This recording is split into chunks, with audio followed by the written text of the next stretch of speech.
Greetings viewer, Eric the Car Guy here, also known as ETCG1 on this here channel. The thought occurred to me the other day about, well, let me back up a little bit. Some time ago I did a video about how the technicians who have been doing this line of work for any period of time sort of become embittered sometimes. I mean, some of them are just got a great attitude all the way up through and they're, well into their 60s, what have you, close to actual retirement, and they're good to go. But then there's others that, like I said, reach about age 50 and they just about had it.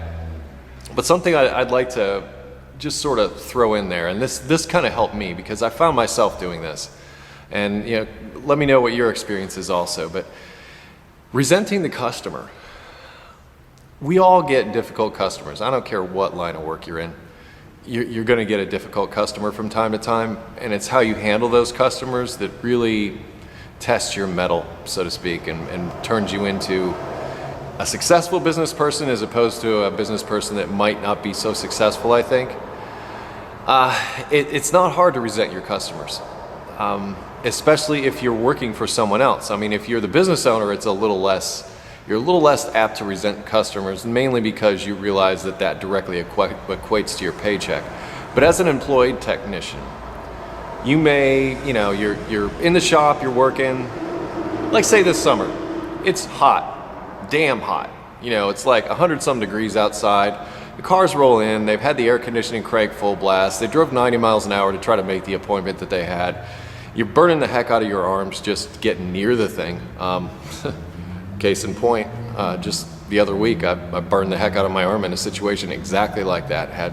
Whole place was full of cars, working on cars, 3 cars at once, that kind of thing. And it's not just me, I know you're doing that too. You might have one out in the parking lot that's going, you might have one on the lift that's going over here that's waiting on parts, and then you want to bring something else in because you got to get it done.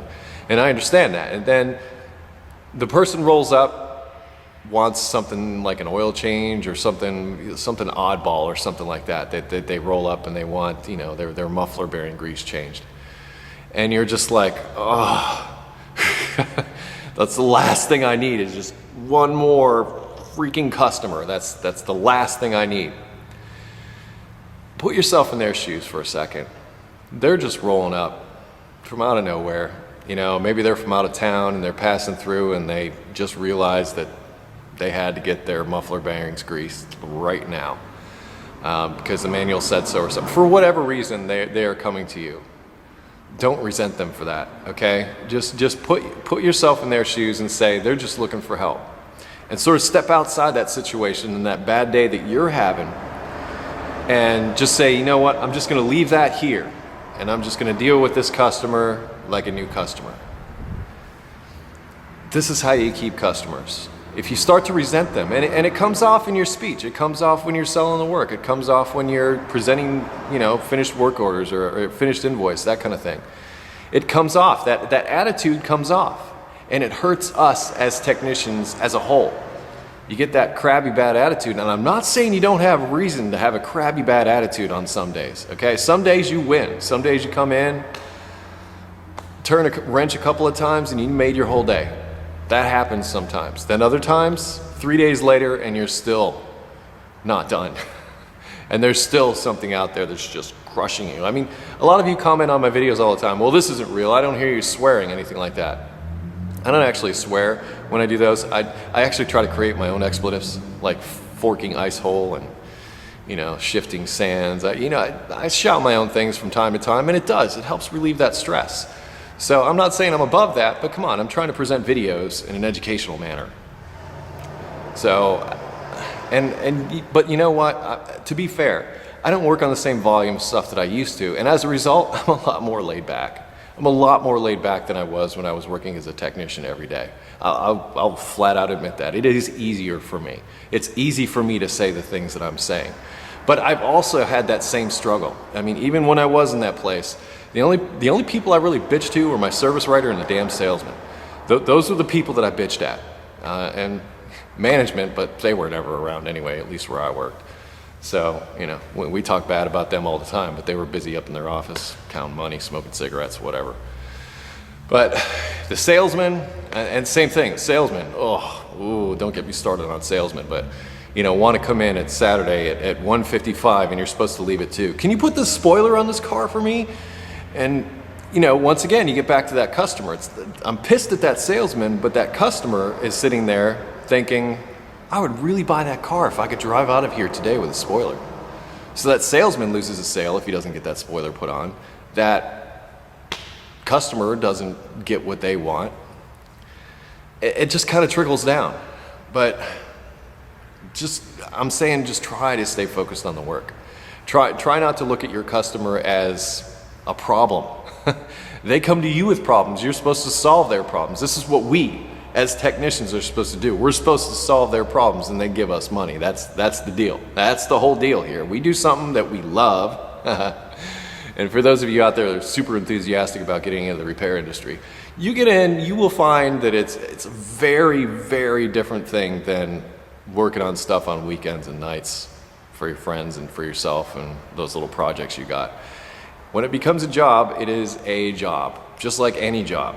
And even though you're doing something wicked cool, like swinging hammers and playing with power tools all day, it's awesome, let me tell you. It is awesome, okay? I love swinging hammers. It's one of my favorite parts of the job. But you're gonna be tested. Like I said, it's gonna be, 105 degrees outside. All the cars are burning the heck out of you and you got 100 things to do. And then somebody's gonna pull in a lot needing something else that you don't have time for. Take a step back, take a breath. Have a mental cigarette. Don't smoke. I smoked for 13 years and it hasn't done well for me. I've quit now for 7 years. I'm proud of that, quit for 7 years. But anyway, just try to keep in perspective that your customer is coming to you for help and try to put yourself in their mindset. And I'll give you this. There are some customers that there's no making them happy. There's no pleasing them, no nothing. If you get a customer that no matter what you do, they're just not gonna be happy. They got it out, they don't like your face. That's it. They're gunning for you. They just wanna push your buttons until you explode. This is what I suggest you do. Complete whatever work that they've hired you to do. Like if you've already got the car in a lift, what have you, wheels off, got work to do, complete that work. Give it back to the customer. Once you're done and they've given you their money, wait, this is important. Wait till they've given you their money for that particular service or what have you. When you're all done, just slide the invoice back over and you say, I'm no longer gonna work on your vehicle. And basically what you're in essence doing is you fire that customer. You don't need those type of people in your shop because you got enough things to worry about. Just tell them very calmly and very kindly, I would rather you did not come back to get your vehicle serviced here anymore, or I would rather you went someplace else to get your vehicle serviced next time. We will no longer be servicing your vehicle. You'd be surprised at how much they want to stay. Because now that bridge is burned. And they're like, well, what do you mean you won't service my car anymore? I mean exactly that. I mean, you have created such a problem and such difficulty in my life that I no longer wish to do business with you. I've completed this transaction in good faith, done everything that you paid me to do. Now it's time for us to go our separate ways. It's me, it's not you.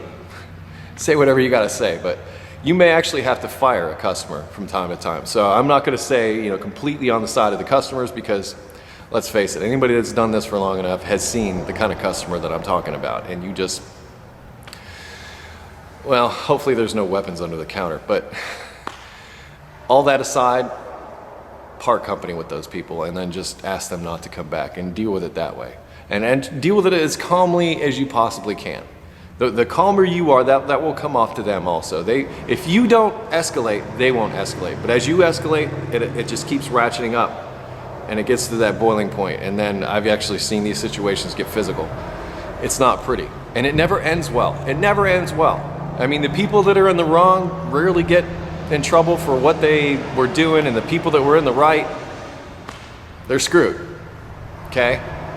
And that's how the movie's gonna end. So just do what you can, get to that point, take their money, bye-bye, see ya. I'll see you later, see ya. Food for thought. I'm open to your comments, your discussions, whatever. Down in the comments, I'll do an RE video to this based on your comments, things like that. I do read the comments, I just don't comment on the comments. It's a time thing for me these days. But if you do have automotive questions, I ask that you head over to ericthecarguy.com, use that little search function thing, type in your codes, check engine light codes, type them in. Something's gonna come up, not only the definition of the code, but also like if we have any forum threads or videos or any stuff that goes with that. That's the way that's supposed to work. It's supposed to help you like that right now. And then of course, if it's not there, try over at the forum. We're all happy and willing to help you. Google+, Facebook, Twitter, you can find me there. ericthecarguy.com, we discussed it. You can find me there. Be safe, have fun, stay dirty. Don't resent your customers, but fire the ones that you need to fire. Get them out of there. Take care, everybody. I'm on your side. I am.